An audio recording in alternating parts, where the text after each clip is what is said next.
viajero canta su clamor, paisaje que vive al sur del invierno, majestuosa y bella, pintura de Dios, austral Patagonia, final del camino, reserva de vida, jardín del amor. Es la Patagonia, un canto a la vida, terruño guardado pa' un tiempo mejor.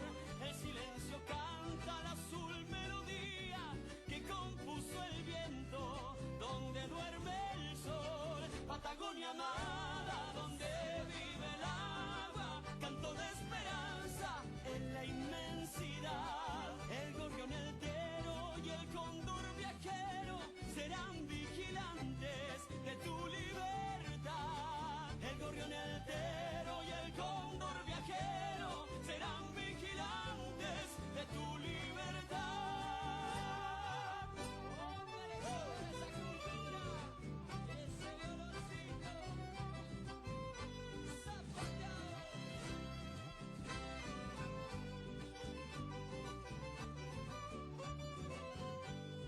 Soñemos entonces un mañana bueno, con un cielo limpio que invite a volar, que viva en la nieve un jardín eterno, que el río viajero no pare su andar, en la esquina sur del planeta Tierra, refugio de vida, lejano fulgor, Patagonia agreste, donde vive el agua, el río viajero canta su clamor. Es la Patagonia, un canto a la vida, terruño guardado pa' un tiempo mejor.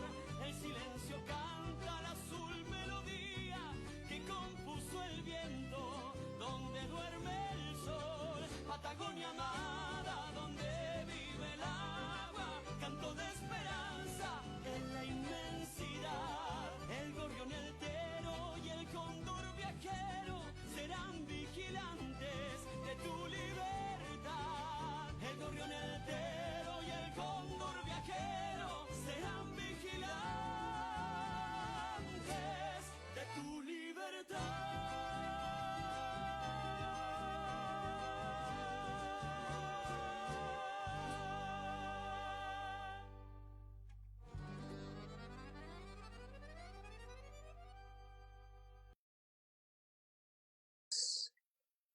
Uno.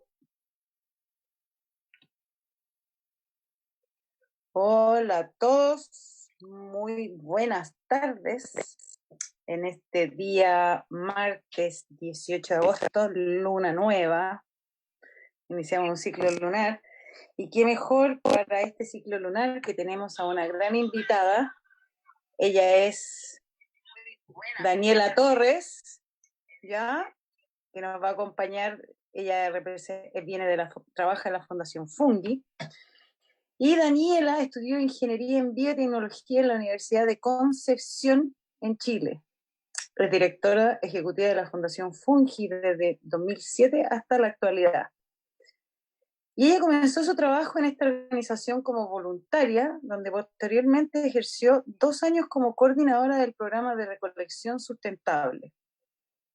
Participó de diferentes expediciones, congresos nacionales y latinoamericanos, exponiendo su trabajo, así como también organizando simposios en torno a la conservación de hongos en Latinoamérica. Entre los proyectos que Daniela ha impulsado se encuentran The Conservation of Threatened Fungi in Chile, en relación a la especie Boletus loyo, Stopping the Intentional Burning of Native Temperate Rainforest to Trigger Mushrooms Harvesting in Palena, Chile, enfocado en la protección de la especie Morchella, y valorización de la recolección de callampas de pino en empedrado, para el levantamiento del oficio de recolección en una de las zonas más afectadas por los incendios del 2018 en la región del Maule, en Chile. El 2019 fue becada en Topics in Fungal Biology, curso dictado a la identificación de hongos, así como para describir y dilucidar sus aspectos biológicos, dictados por el doctor Donald Pfister, de la Universidad de Harvard, en el Eagle Hill Institute en Maine, Estados Unidos. El 2020, a través de la Fundación Fungi, organizó el primer workshop del Cono Sur de la Unión Internacional de Conservación de la Naturaleza para la evaluación de especies de hongos para su clasificación en categorías de conservación, junto al Fondo de Conservación de Especies Mohammed bin Zayed, la unidad de la lista roja de la Unión Internacional de Conservación de la Naturaleza y el Jardín Botánico de Chicago. Así que muy buenas tardes. Quiero invitar a Daniela para que inicie su presentación que se llama La Funga Patagónica. Muy buenas tardes, Daniela, bienvenida. Hola, muy buenas tardes. Muchas gracias por la invitación, muchas gracias María Beatriz y Rodrigo que están ahí para que todo salga bien. Muchas gracias por la instancia. Bienvenidos, bienvenidas, bienvenides todos. Vamos a pasar increíble, vamos a aprender mucho de hongos. Y cualquier consultita la vamos a estar viendo al final de la presentación. Voy a compartir mi pantalla para empezar.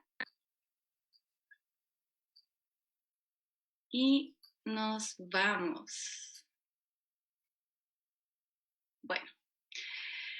Bueno, agradecer nuevamente la introducción a María Beatriz. Nuevamente muchas gracias a todos los que se están conectando. Les vamos a presentar aquí uno de mis temas favoritos, que son los hongos, y vamos a enfocarnos en la biodiversidad de la Patagonia y la parte más austral de nuestro país, y vamos a mostrar lo que es la funga patagónica. Primero, para empezar esto y ver en qué momento de la historia aparecen los hongos, de la historia natural, tenemos que contextualizar cuándo aparecieron los hongos en la evolución del planeta. Teniendo en cuenta que hace 3.500 millones de años ocurrió la primera manifestación de vida en nuestro planeta, hace 1.500 millones de años recién empezó a surgir lo que es la célula eucariota, que está representado aquí por lo que se ve como mónera, ya que es una vida arcaica, donde no hay un núcleo verdadero, es una célula simple, y esta va evolucionando y se va encaminando en el árbol de la vida para dar vida y manifestación a otros reinos, como es el protista, y posteriormente lo que conocemos como reino Plantae, reino Animalia y el reino Fungi. Ya entonces aquí cuando aparece el reino Fungi. Y todos estos reinos lo que hacen es agrupar, según la similitud o la semejanza entre ellos, agrupar organismos que comparten ciertas características, ¿ya? Entonces, cuando hablamos de reino Plantae y nos imaginamos toda la biodiversidad que hay dentro de ese reino, desde los grandes árboles, las hierbas, las flores, en el reino Animalia nos imaginamos la misma biodiversidad, ¿cierto? Desde las grandes ballenas, los pequeños insectos, las mariposas, etc.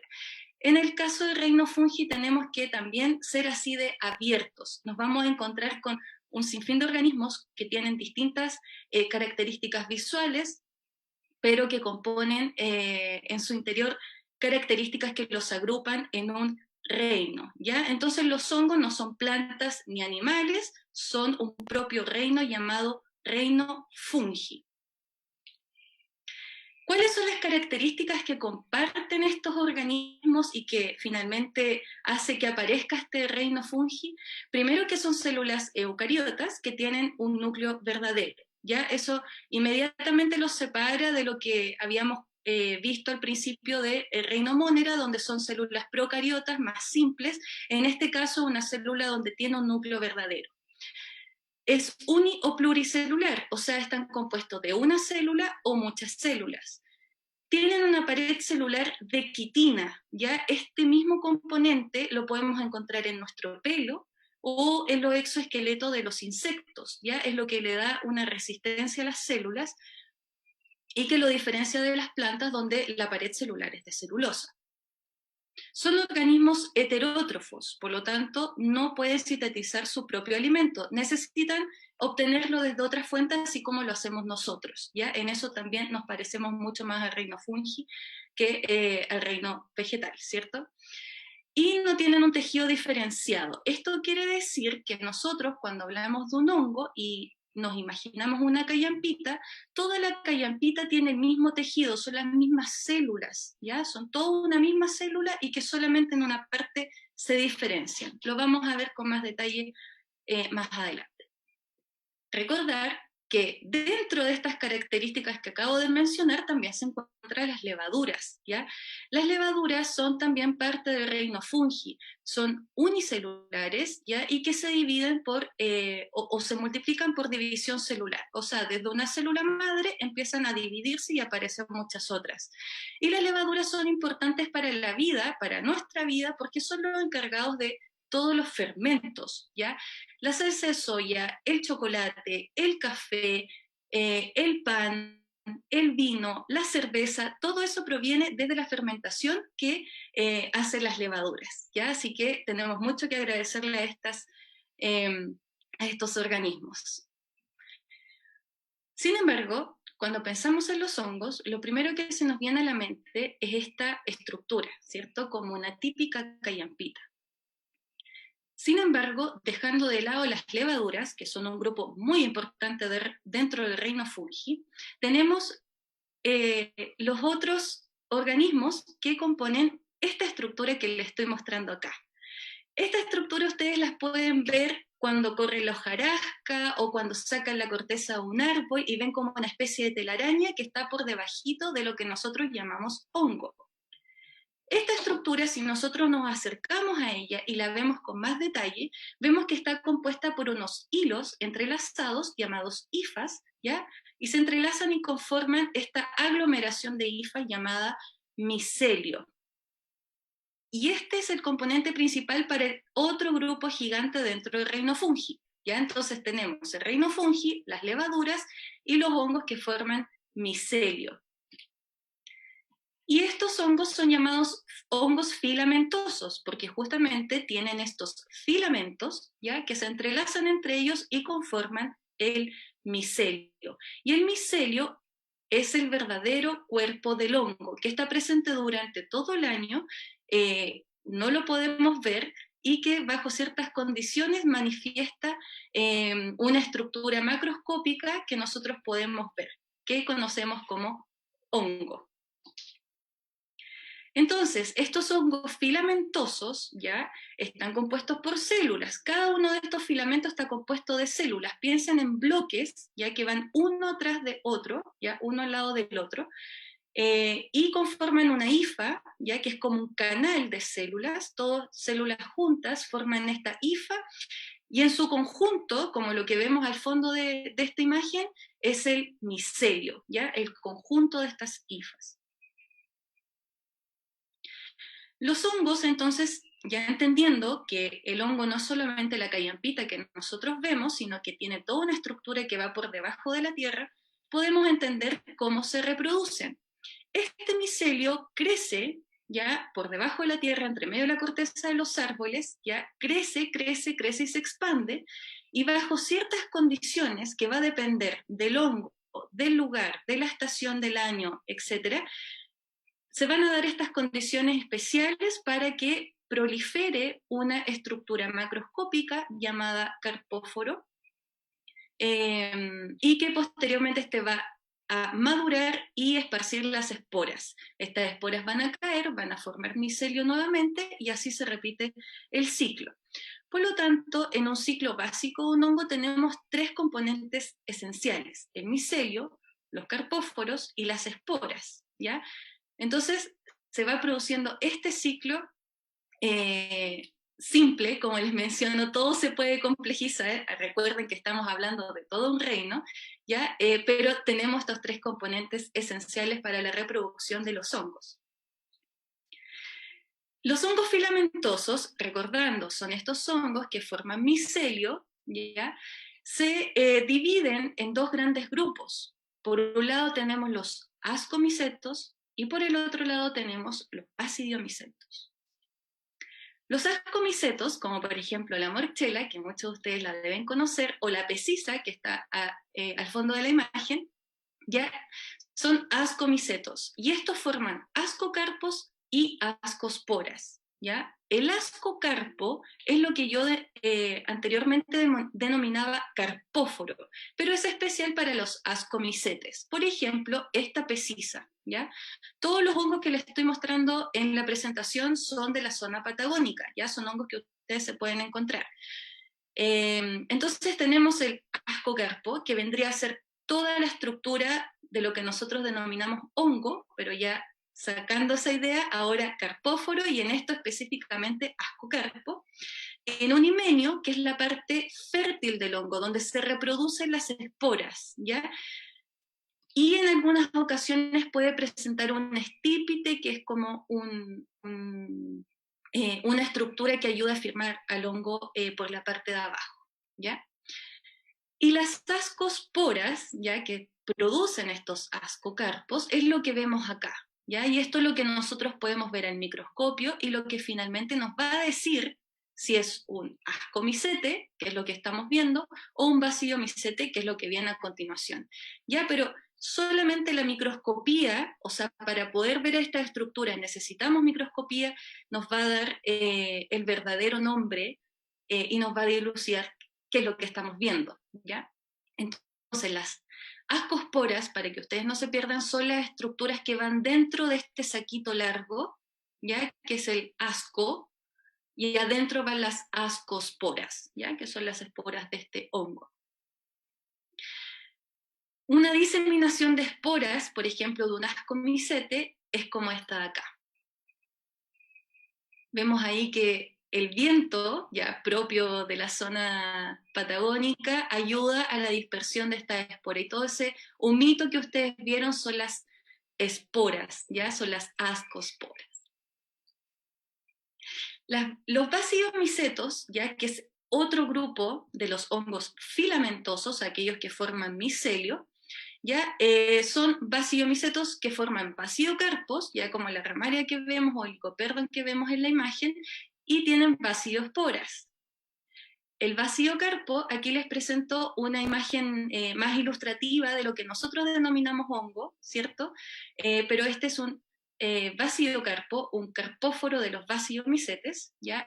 Acá vemos las manitas, donde el sombrero ya no es sombrero, sino que le vamos a decir pilio, el pilio del hongo, estípite, ¿ya? Volva, muchos basidiomycetos tienen volva, algunos no, ¿ya? Por eso es importante cuando queremos identificar a los hongos verle todas sus partes, no nos sirven que solamente lo corten porque nos perdemos la mitad de la información.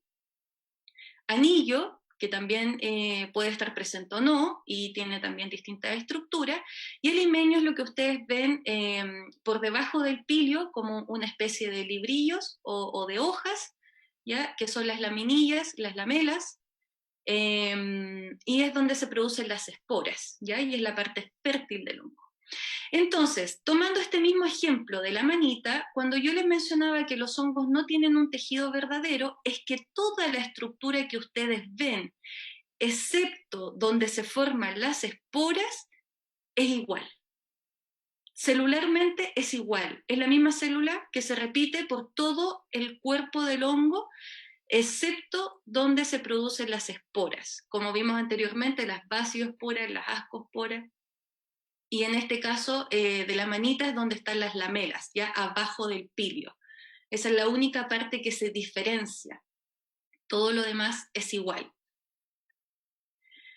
Y una basidiospora, ya, este es un basidio, no, lamentablemente aquí la foto quizás no se ve muy bien, pero me van a tener que creer que aquí hay unas pelotitas que son las basidiosporas, son las esporas de los basidiomycetes, ya, es solamente para que ustedes entiendan que son diferentes grupos y que tienen diferentes características, ya, y así también vamos ampliando lo que nosotros conocemos como hongos, ¿ya? O reino fungi, ¿ya? Vamos ampliando en nuestra cabeza la biodiversidad de este complejo reino llamado fungi.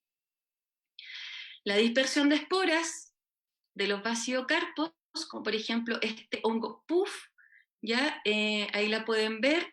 Generalmente es por viento, lluvias intensas, ya lo que está ahí haciendo presión mecánica con un palito, esto ocurre en la naturaleza para que puedan dispersarse las esporas, ya. Entonces estos hongos aparecen en estas condiciones para la dispersión y su reproducción. Y ahí sí. Entonces, para tener claro, ya entendemos que estamos hablando de todo un reino que se compone de levaduras, tiene hongos filamentosos que forman micelio, dentro de esto hay otros grupos, etc. Y todo lo que conocemos, aún así, lo que conocemos del reino fungi es solamente el 5%, entre el 5 y el 10%, eso es lo que dicen diferentes micólogos de cuánto conocemos de este reino, ¿ya? Entonces hay que entender de que por más que estudiemos la biodiversidad, es tan compleja que aún no logramos entenderla en su todo, ¿ya? Constantemente se están descubriendo especies, constantemente se están reclasificando grupos, entonces esto es en un constante movimiento.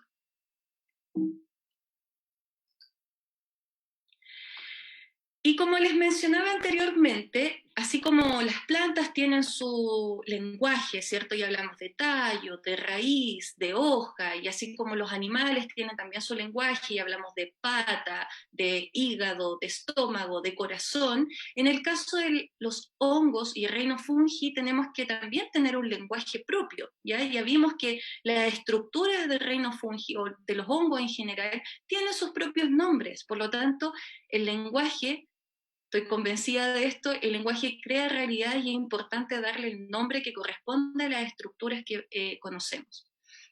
En este caso, los invito a todos, a todas y a todes que de ahora en adelante nos refiramos a las 3 F, ¿ya? Toda la manifestación macroscópica que nosotros podemos ver en un bosque se traduce siempre en flora y fauna, pero ya sabemos que los hongos cada vez están tomando más protagonismo para las personas que empiezan a salir a ver y empiezan a interesarse, entonces tenemos que incorporarlo como dentro de las 3 F de la biodiversidad. Entonces, de aquí en adelante vamos a hablar de flora, fauna y funga. Funga es el nombre que se le ha dado a la biodiversidad de hongos de un ecosistema, ¿ya? Entonces, así como el reino Plantae, uno se refiere a flora, el reino Animalia se refiere a fauna, el reino Fungi, uno nos vamos a referir a funga, ¿ya? Y esto, bueno, proviene, hay un paper que lo pueden buscar en nuestra página web, donde está la propuesta de funga y por qué y de dónde viene, hay una diosa funga, es muy interesante también la etimología de esta palabra, ¿ya? Pero lo importante es que hay que empezar a dialogar con el lenguaje propio de los hongos. Y como les mencionaba, como solo conocemos un porcentaje, una fracción de este reino, siempre la invitación es a descubrir. Entonces ahora lo que los invito a ver es a descubrir la funga patagónica. Entonces vamos a empezar a ver algunas imágenes, pero antes, como estamos en nosotros en la fundación decimos modo misterio, ya estamos como en nuestro sustrato, y no tenemos la oportunidad de ir a los maravillosos parques que nos rodean, o no tenemos la oportunidad en este caso, los quiero invitar primero a sumergirse, a todos nos hace bien un minutito de bosque, los invito a sumergirse en lo que es el ecosistema patagónico, ¿ya? Y para el que no lo conoce, aquí también puede tener una idea.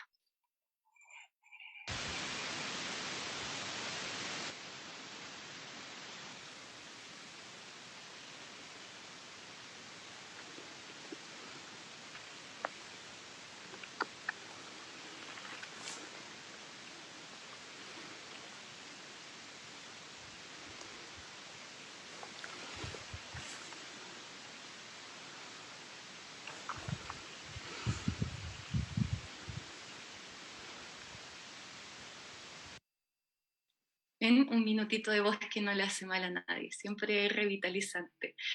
Bueno, y empecemos a ver qué hongo nos podemos encontrar en estos maravillosos ecosistemas de la Patagonia. Uno de los más vistos ya y que se extiende a lo largo de Chile es el Coprinus comatus. A lo largo, digo, en otras regiones que no sea la Patagonia. ¿Ya? Y este hongo es muy interesante porque empieza como un huevito chiquitito blanco y posteriormente va creciendo y se va poniendo en esta tonalidad un poco más café, y ya en algunos incluso ustedes lo pueden ver con más detalle, al borde de su pilio ya empieza a surgir una tinta, y es un hongo delicuescente. Eso quiere decir que esta tinta se derrite y cae por el sombrero. ¿Ya? Entonces un hongo bien bonito y que también era utilizado, por supuesto, por su tinta. La Bisporella citrinum es otro de los hongos más vistosos del sur de la Patagonia. Es uno de los más frecuentes, es pequeñito, son ascomicetes, bien bonito, y generalmente nunca está solo. Eso es lo entretenido de cuando uno se encuentra este hongo, nunca está solito. También es posible ver la Puccinia magallánica, ya en los berberis, esta estructura naranja que sale por debajo de las hojas, ¿ya? Las citarias, muy conocidas también en el sur y la Patagonia. En la Patagonia específicamente está la citaria exigua, la citaria juqueri y la citaria darwini. Los cortinarios magallánicos, un favorito de muchos, muchas y muchos, que les gusta mucho este hongo por su color morado. Cuando uno se lo encuentra, la verdad es que es bastante impactante el momento. Y lo bueno es que en la Patagonia generalmente uno se encuentra con parches bien bonitos de cortinarios, como este, por ejemplo, que está lleno por todas partes, y la verdad es que siempre es una alegría verlo.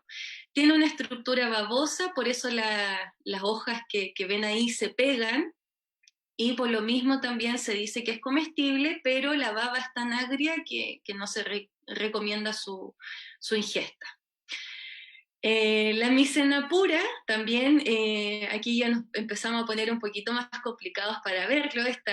A pesar de que la foto se puede ver grande, chiquitita, y pueden ver un musgo incluso, y es casi transparente, así que con los rayos del sol y todo se pierde, pero es muy bonita de ver, es rosadita completa, una micena preciosa. La Calvatio triformis también es fácil de ver. Este hongo me quiero detener un poco porque es un hongo muy noble. La calvatia, como la ven ahí, está en un estado inmaduro. Cuando está toda blanca es comestible, por lo demás es muy rica. Después esta empieza a ponerse café, al igual que el coprinos que veíamos, pero se empieza a poner café esta pelota completa. En ningún momento aparece una callempita, una pelota completa café, y que esta posteriormente explota. Antiguamente los pueblos originarios ocupaban esas esporas como cicatrizantes. Y además, al finalizar ya su ciclo de reproducción, cuando se diseminan las esporas, queda un remanente del hongo que es usado como yesca para encender fuego. ¿Ya? Entonces los pueblos originarios también lo ocupaban con ese fin, los pueblos originarios patagones, la calvatia. Las nídulas también son muy difíciles de ver, son pequeñitos, generalmente se encuentran entre las ramas del bosque, y es muy difícil poder verlos. Lo que tienen adentro son unos cojincitos que estos explotan y son las esporas, las postias también, las andergudia, que parecen un palo café como que uno se topa en el camino, pero la verdad es que es un hongo bastante bonito, muy lindo de ver también. Las tremelas, también muy comunes. Las pseudomítrulas, y aquí es para el que está pero pegado al suelo del bosque viendo estos hongos, porque son muy, muy pequeñitos. así que es muy difícil de verlos. Las clorociborias, estos hongos también favoritos de muchos por su color y porque generalmente nos topamos con la madera azul, es el hongo responsable de la madera azul. Y un dato, cuando encuentran un palo azul, generalmente las clorociborias están al otro lado del palito. ¿Ya? Nosotros no vemos el palo azul pelado y cuando lo damos vuelta están estas estructuras que vemos acá en la foto. Y bueno, la biodiversidad patagónica es tan linda, ¿cierto? Y la biodiversidad de hongos, la funga de nuestro país es tan linda que vale la pena conservarla y protegerla. ¿Cómo hacemos eso? Bueno, primero hay que contextualizar que nuestro país es el único que considera los hongos en su legislación, los incluye para saber todos los efectos que puede tener alguna edificación o cualquier cosa que nosotros queramos implementar en un ecosistema y eso va a producir un impacto. Nosotros tenemos que saber el impacto que va a producir en plantas, animales y hongos, ¿ya? Somos el único país en el mundo que hace eso. Así que si bien tenemos esta ley, la 19.300, que nos resguarda un poco para la biodiversidad y para la protección de nuestro ecosistema, todavía queda mucho camino por recorrer.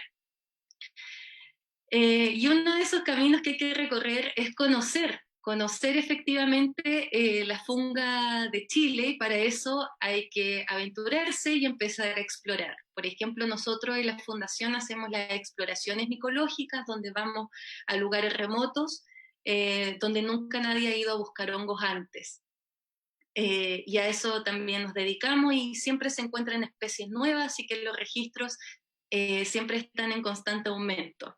Ahora les voy a presentar un video que relata también el trabajo de la Fundación Fungi y lo que hacemos en terreno, así que los invito a ver.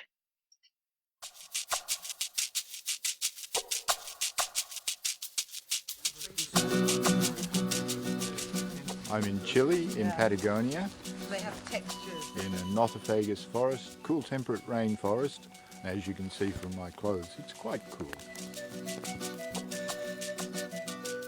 We're here with a group of international mycologists who have been invited here by the Fungi Foundation of Chile.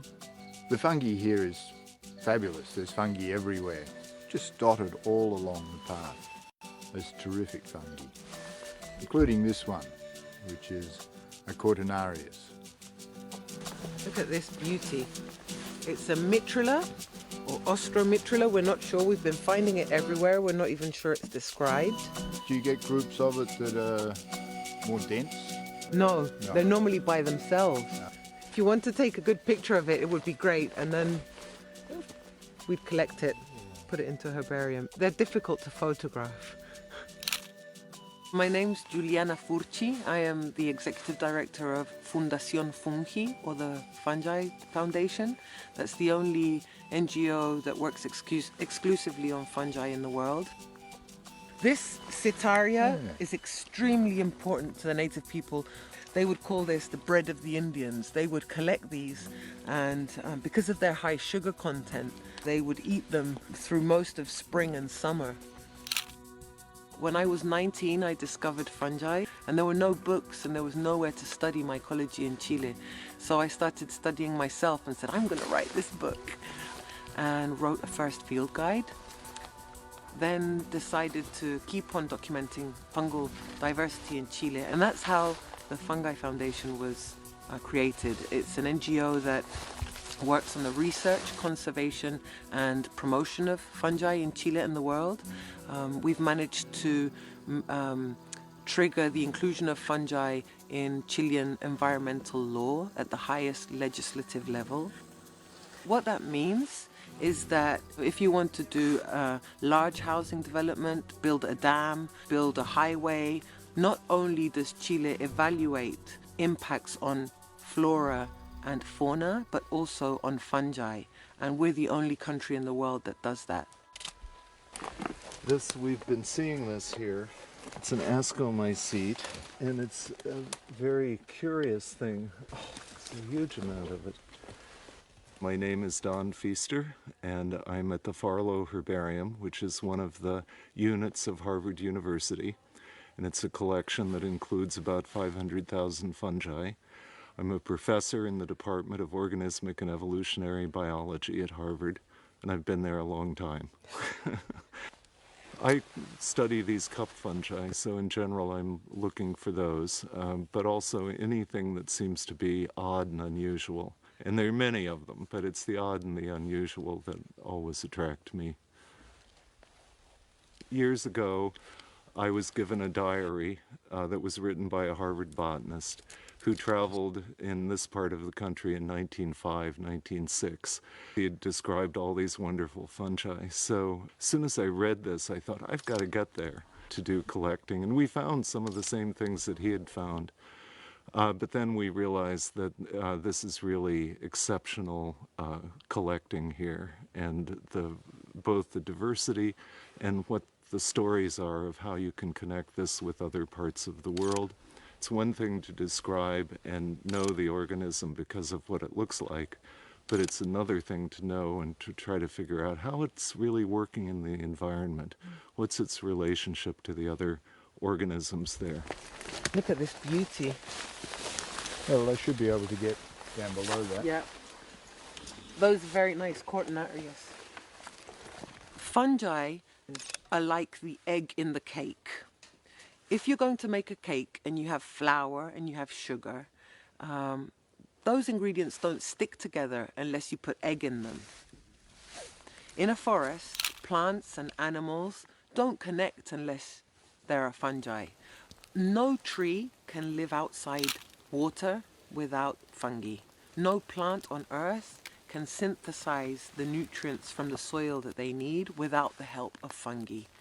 When life emerged from an aquatic ecosystem onto land, it was possible for plants to do it because of these fungi.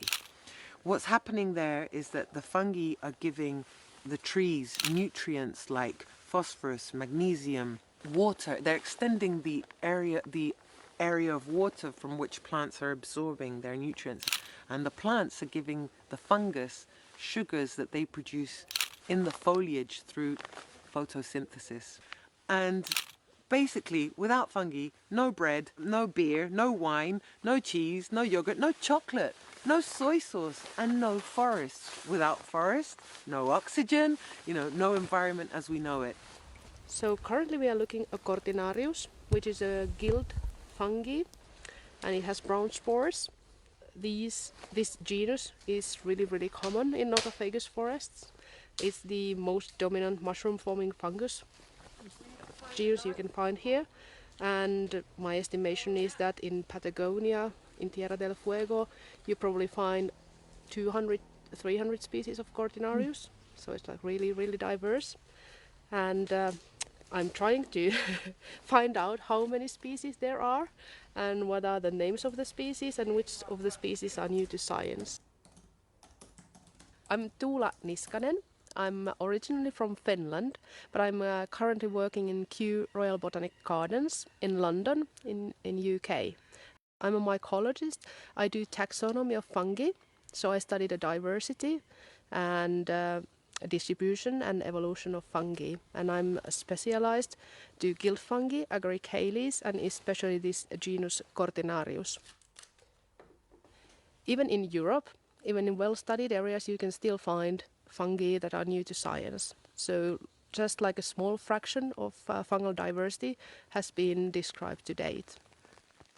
Let's say there are maybe 200,000 species described.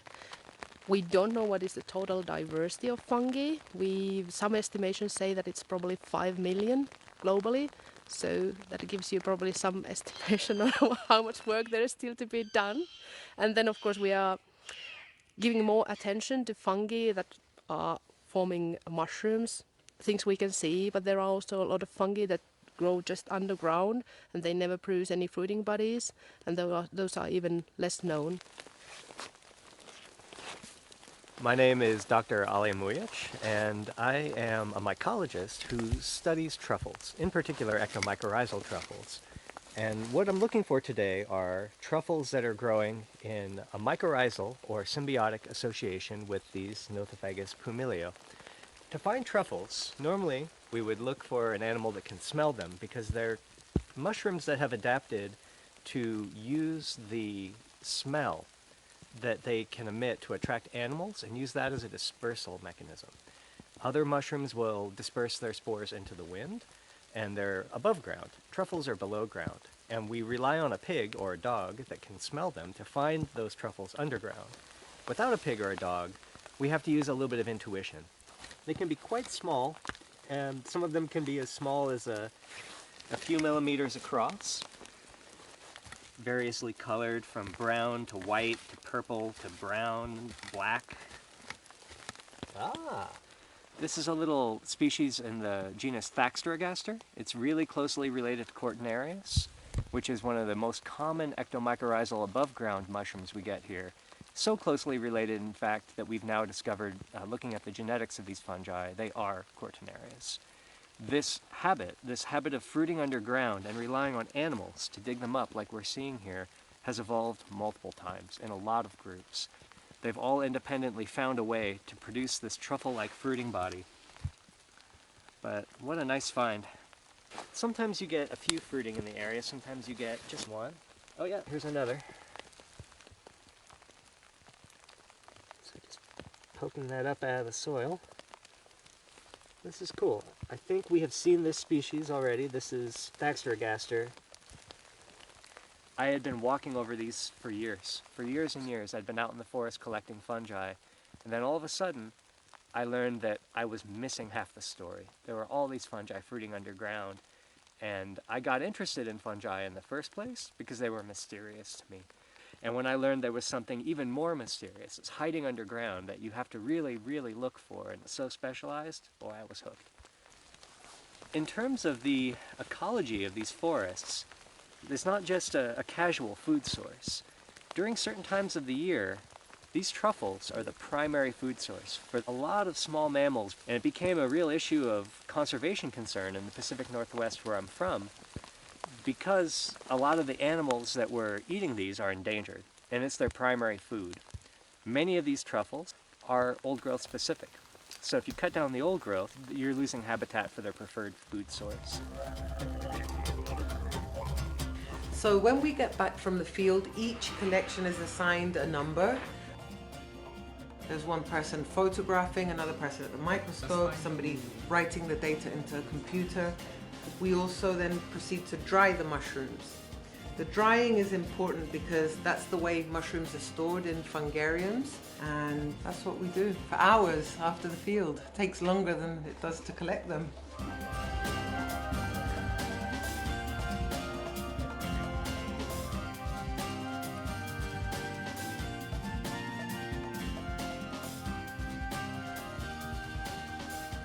Amazing in a way that we can come out every day and find things that we don't know. That the diversity is so great that we just end up finding things new and different at each turn. And that's part of the reason I love to do mycology. We believe that there's nothing cooler than fungi in the world. And anybody who doesn't know that will know it soon because of the work we're doing.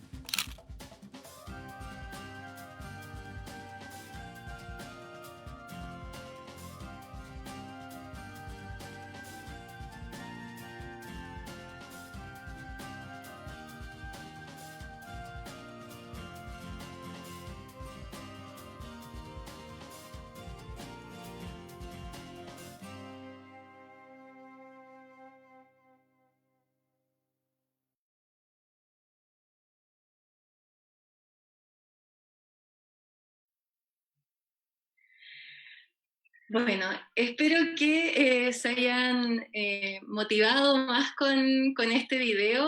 Ese es el trabajo que hacemos, y tal como sale al final del video, queda un largo trabajo posterior a nosotros estar en terreno y maravillarnos con lo que encontramos.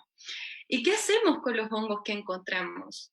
En la Fundación tenemos un protocolo, una metodología de colecta, pero también para poder almacenarlos en un fungario. Este protocolo consiste en tomar una medida de fotos, medidas en terreno, ver qué especies están conviviendo con ese hongo, y posteriormente un deshidratado. El deshidratado es importante para que después el hongo se pueda conservar y posteriormente hacer taxonomía o estudios a nivel molecular. Y como les mencionaba, todas estas especies que nosotros encontramos las deshidratamos y posteriormente las almacenamos en los fungarios. Los fungarios vienen a ser lo que es paralelo a los herbarios, donde se almacenan las plantas deshidratadas. En el caso de los fungarios son los hongos deshidratados y nosotros en la Fundación tenemos un fungario indexado, eso quiere decir reconocido por la ciencia, con código FFCL, y es el fungario donde tenemos el reservorio de las especies que encontramos en nuestro país. Los hongos, ya habíamos hablado de que están incorporados en la ley, vimos el trabajo que hay detrás para buscarlos. ¿Y por qué? ¿Por qué nos preocupamos de esto? Los hongos, al igual que las plantas y los animales, también sufren de ciertas amenazas, también están amenazados, hay especies amenazadas. Esto principalmente por la disminución y reemplazo del hábitat, la sequía y el cambio climático, los incendios, en Chile intencionales o accidentales, pero no naturales, y la desinformación. En cuanto a las amenazas, hay una iniciativa para poder dilucidar cuáles son las especies que requieren de nuestro cuidado y de nuestra atención, y que son las listas rojas, ¿ya? Que son las especies amenazadas a nivel planetario, y también listas rojas que acontecen a cada región o a cada país. En el caso de los hongos existe la The Global Fungal Red List, que es una lista roja de especies que los micólogos, micólogas y micólogues de todo el mundo postulan para que estas sean consideradas en los inventarios de la IUCN y estas listas rojas para la protección de estos organismos. En el caso de Chile, nosotros también tenemos nuestras propias listas rojas, y ahí esto lo lleva el inventario de especies del Ministerio del Medio Ambiente, y desde el undécimo proceso de clasificación de especies están considerados los hongos, ¿ya? Esto viene también como consecuencia y como un acto, digamos, paralelo a la inclusión de los hongos en la ley. Sabemos que hay que cuidarlos, tenemos algunas especies prioritarias para su protección, y esto debería ir aumentando siempre en el tiempo. Cada cierto rato el Ministerio de Medio Ambiente hace un llamado para que las especies sean incluidas en estos listados. En cuanto a la desinformación, aquí les presento una de las especies más exquisitas ya que tenemos en nuestro país, es la morchela. Muchas de ustedes quizás han tenido la oportunidad de probarla, si no, los invito a hacerlo porque es un hongo realmente exquisito. Hay que mencionar que este es un hongo gourmet, es un hongo altamente cotizado en la gastronomía, sobre todo en el extranjero. El 95% de la morchela se exporta, ¿ya? Por lo tanto, esa es una de las razones de por qué los que no son de la zona de morchela no conocen este hongo. Y a su vez es uno de los hongos más caros después de la trufa de uso gastronómico a nivel mundial. ¿Ya? Entonces es un hongo muy cotizado, muy caro, y es por lo tanto el sustento temporario de muchas familias, de muchos recolectores y recolectoras de la zona, principalmente de los lagos hacia el sur, concentrados tanto en Aysén como en Magallanes. ¿Qué pasa con este hongo y por qué lo menciono con respecto a la desinformación? Lamentablemente existe un mito en torno a la aparición de la morchela, y es que se piensa que después de los incendios aparece más morchela. Esto no es solamente devastador para la especie, sino que es devastador para todo el ecosistema que acompaña a la exquisita morchela. Por lo tanto, es un crimen ambiental incendiar intencionalmente para la aparición de este hongo, ¿ya? Siendo que aparece de forma natural. En nuestro país tenemos distintos tipos de morchela, todavía no sabemos todas las especies de morchela que tenemos en nuestro país, pero sí sabemos que hay diferentes. Va a depender dónde se encuentre, cuáles son las condiciones, la especie que salga, pero hoy en día todo es considerado dentro de algunas especies. ¿Ya? Así que es algo que también estamos trabajando en la fundación con la Universidad de Harvard, de poder dilucidar las especies de morchela que hay en nuestro país. Hasta el momento, los resultados previos han dicho que existen más de 3 especies, que son las que conocemos hasta el momento, pero que además es una especie que no necesita el fuego para su proliferación. Por lo tanto, la separa de sus parientes relacionadas a bosques, por ejemplo, de América del Norte, donde los incendios son parte del ecosistema natural, y en cambio en Chile, no. Ya acá no existen los incendios naturales, así que esta especie sale de forma natural.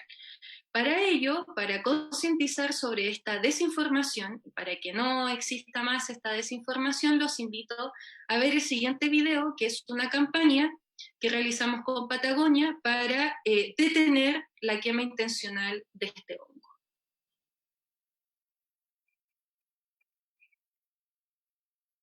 La gente, como los comenzó a sacar de raíz, se comenzaron a terminar. Y a cada año por año comenzaron a haber menos. Estos bosques están en peligro, y la morchela también, porque existe la mal concepción de que quemando estos bosques aparece más morchela, año a año. Los bolsillos vacíos, los labios partidos, la piel con escama cada vez que miro hacia el vacío, las suelas gastadas, las manos atadas, la puerta de entrada siempre tuvo el cartel que dijo... Ellos me dijeron, señora Elcira, me dijeron, vaya donde hay quema, ahí va a encontrar mucho. Si tú quemas un bosque, puede que te aparezcan algunas morchelas más al año siguiente, pero al año subsiguiente, con los árboles muertos, te puedes despedir y olvidar de la aparición de la morchela. Una vez. Produciendo.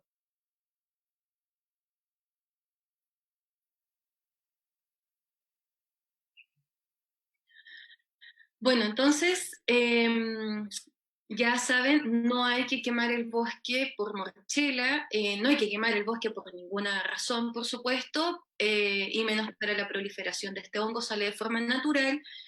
Así que cualquiera que venga con ese mito, por favor, ustedes tienen la misión de informar que ese hongo sale de forma natural en nuestro país. Y para finalizar, les quiero comentar de dónde pueden obtener más información, a qué acudir, por dónde empezar.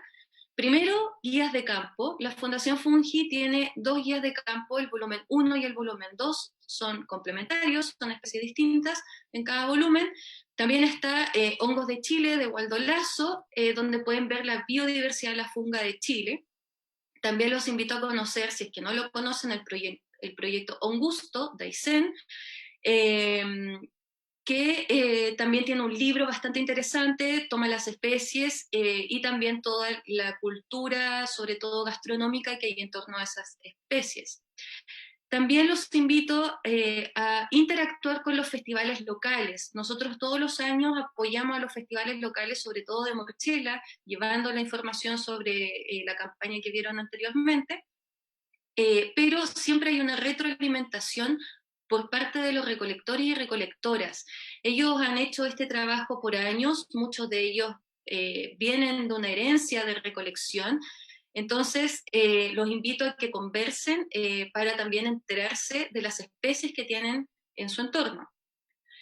papers científicos, en la Fundación también pueden encontrar algunos listados de especies de la Patagonia. También estamos trabajando en algunos otros papers por las expediciones que hemos hecho en los últimos años.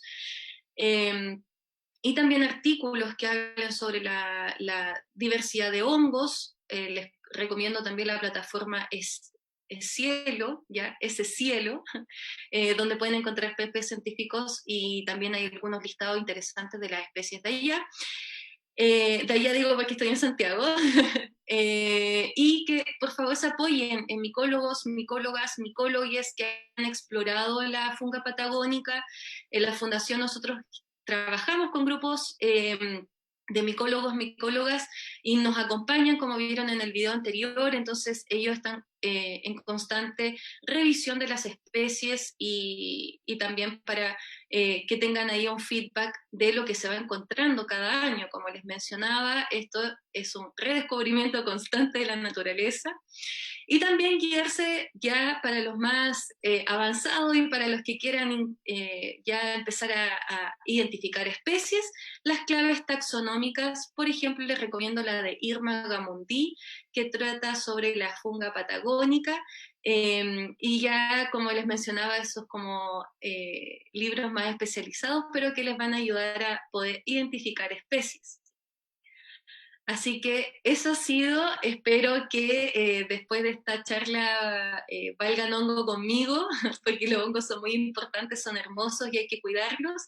Así que muchas gracias por su atención.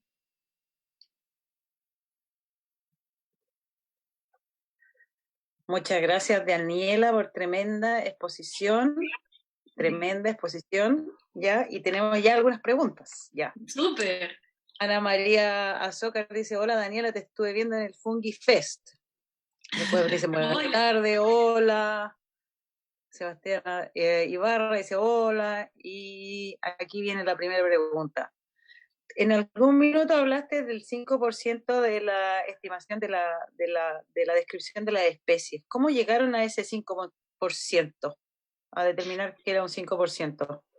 Bueno, hay un paper que relata sobre cómo se llegó a este consenso, finalmente un consenso con pronóstico y todas las predicciones ecológicas que uno puede hacer, pero tiene un nombre bien particular. Lo puedo dejar para que después lo pongan en la descripción si gustan, pero hay un paper que describe metodológicamente todo el proceso que se hizo para llegar a eso.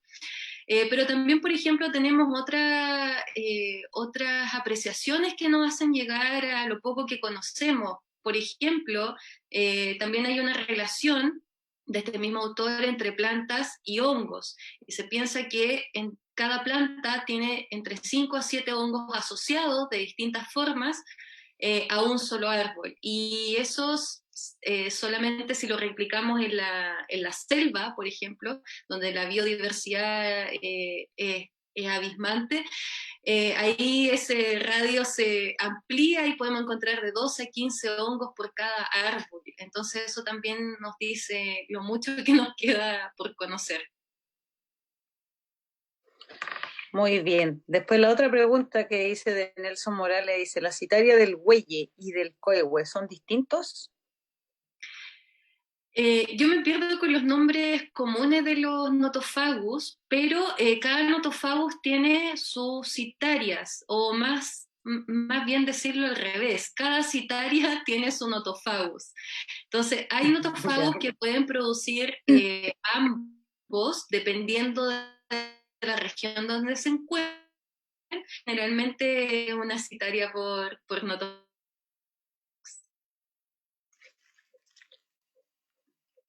Hola. Daniela. Hola. Daniela parece que tuvo problemas de conexión. Esperemos unos minutos a nuestros auditores. Ahí estamos, de vuelta. ¿Volví? Ya. Sí, volviste. Perdón. Ya. Fantasmas del streaming nomás. Así que tranquila. Sí, son cosas que pasan.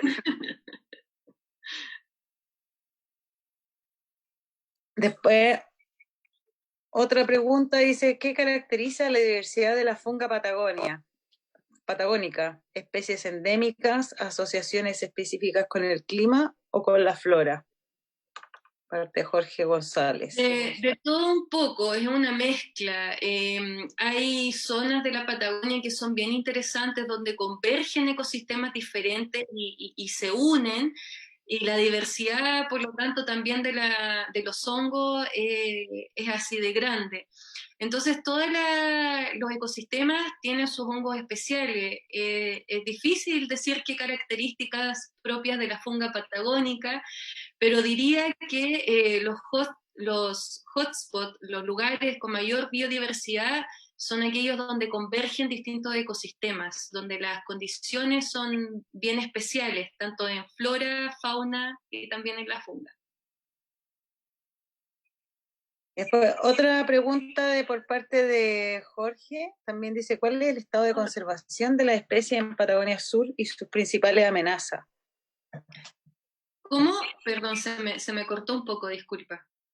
¿Cuál es el estado de conservación de la especie en Patagonia Sur y sus principales amenazas?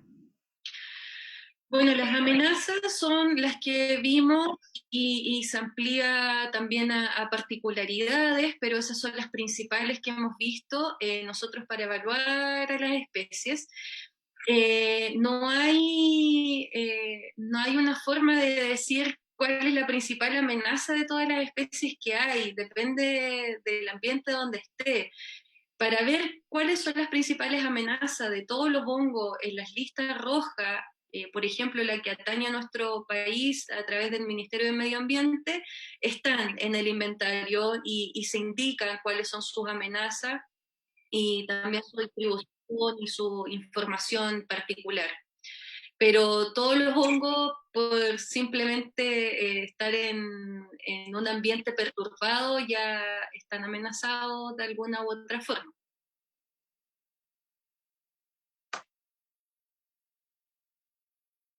Bueno, después dice aquí, muchas gracias por compartir, súper, gracias por mostrarnos el maravilloso mundo de los hongos. Y después Nelson Morales pregunta, ¿cómo los puedo invitar a la región de los ríos y hacer algo entretenido con el reino fungi, una colecta y posterior estudio? Muchos saludos. Bueno, la página de la fundación es www.ffungi.org. Ahí pueden contactar, escribir y te podemos compartir su contacto también. Y a ver si hay más preguntas. No sé si hay alguien más tiene alguna pregunta. Tenemos unos minutos porque tenemos un poquito de desfase. Entonces, al haber desfase,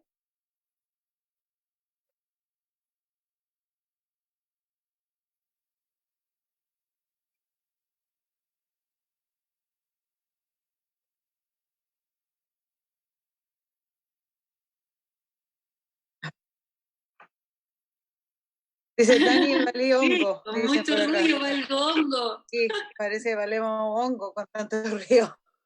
Pero eso es fantástico. Tenemos un montón de vida. Fantástico, valgan hongo, es lo mejor. Así que valemos hongo.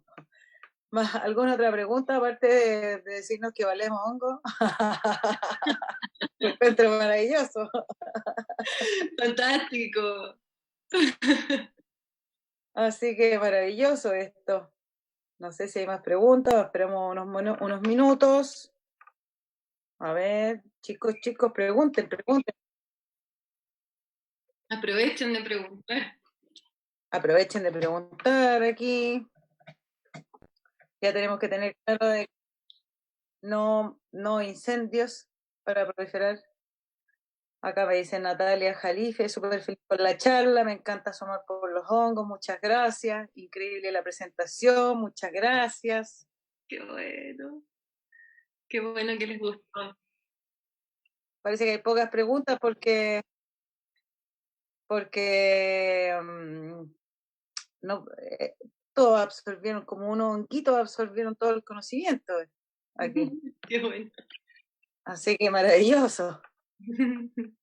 Bueno, y sin más que ninguna otra pregunta más que agregar, aprovechando la presencia de Daniela y agradecerle profundamente su charla, le invitamos a visitar su página de la Fundación Fungi y todo el trabajo que ellos hacen. Y tenemos para el día jueves, disculpa, 20 de agosto, vamos a tener a Jorge González, biólogo marino experto en sistema dulce acuícola, y vamos a tener la guerra de los galáxidos y la invasión de los salmones alienígenas. Tan, tan, tan, tan, tan. Ay, ay, ay. Así que los invitamos a todos cordialmente el jueves, ¿ya? Para que nos sigan, Daniela incluida también. Recuerden que esto va a quedar grabado en nuestro canal de YouTube para todos repetir esta información, que la repetimos en cámara en la transmisión. Cualquier utilización del conocimiento, recordemos que hay un derecho que se llama derecho a autor. Por favor, les pedimos que se contacten con nosotros. Está nuestro contacto en la página www.guiasnatales.com. Nosotros les podemos dirigir a los autores de nuestras charlas. Afortunadamente hemos recibido el permiso de todos nuestros expositores, así que las charlas están ahí. Revísenla, absorban todo el conocimiento y que ojalá sea de utilidad para no solamente los guías, sino que para sensibilizar acerca de la biodiversidad. Si bien algunas comunas están entrando en la etapa 2 de la cuarentena, saliendo de la cuarentena, pero cuidémonos todos y, si es posible, en las comunas donde hay contagio o donde las tasas están altas, recuerden, estamos en el puesto, quedémonos en casa. Así que muchas gracias a todos ustedes por participar hoy día y nos vemos el jueves a la misma hora por el fanpage de Guías Natales. Muchas gracias y chao, chao. Chao, gracias.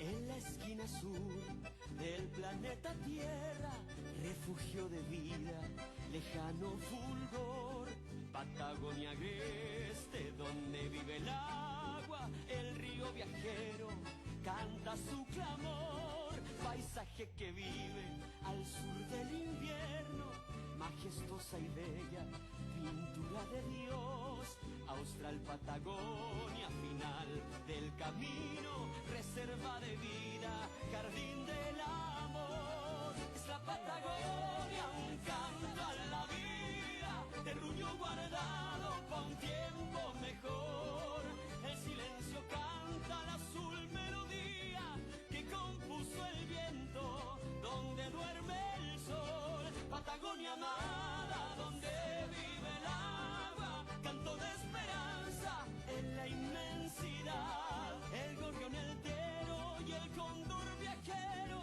serán vigilantes de tu libertad, el gorrión entero y el cóndor viajero serán vigilantes de tu libertad.